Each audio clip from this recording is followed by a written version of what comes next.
Assalamualaikum warahmatullahi wabarakatuh. Halo teman-teman, perkenalkan saya Aisyah Nur Amelia. Di sini saya akan menjelaskan tentang teori belajar. Teori belajar merupakan penjelasan mengenai bagaimana terjadinya pengolahan informasi di dalam pikiran siswa ketika proses pembelajaran.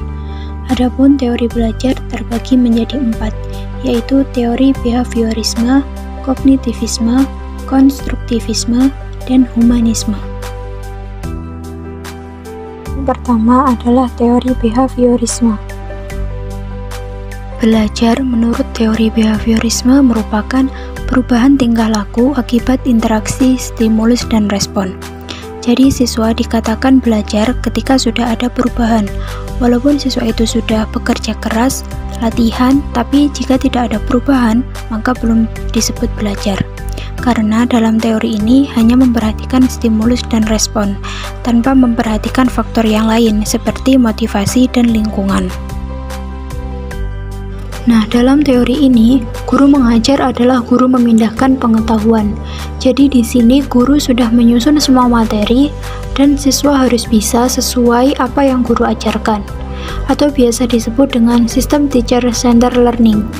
Akibatnya, siswa menjadi pasif dan juga tidak kreatif. Adapun ciri-ciri dari teori behaviorisme ini, yang pertama yaitu siswa tidak mempunyai pengetahuan awal. Kemudian yang kedua, guru mengendalikan siswa. Jadi di sini siswa dituntut sesuai dengan apa yang telah guru ajarkan.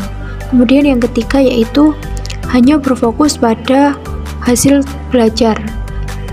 Jadi teori ini tidak berfokus dengan proses dalam pembelajaran. Kemudian yang kedua ada teori kognitivisme. Nah, dalam teori kedua ini, belajar merupakan perubahan persepsi atau pemahaman yang tidak selalu dapat diukur yang terjadi di dalam akal pikiran siswa. Sehingga dalam teori ini lebih mementingkan struktur kognitif. Adapun dalam teori ini, siswa sudah mempunyai pengetahuan awal. Jadi guru hanya memberikan apersepsi mengkaitkan apa yang akan dipelajari dengan materi sebelumnya, dengan cara menyusun materi dari sederhana ke kompleks. Dan teori ini berfokus pada proses pembelajaran. Sehingga teori kognitivisme ini membentuk siswa menjadi aktif dan juga menyesuaikan tahap perkembangan kognitif siswa. Selanjutnya yang ketiga ada teori konstruktivisme. Dalam teori ini apa sih yang disebut dengan belajar?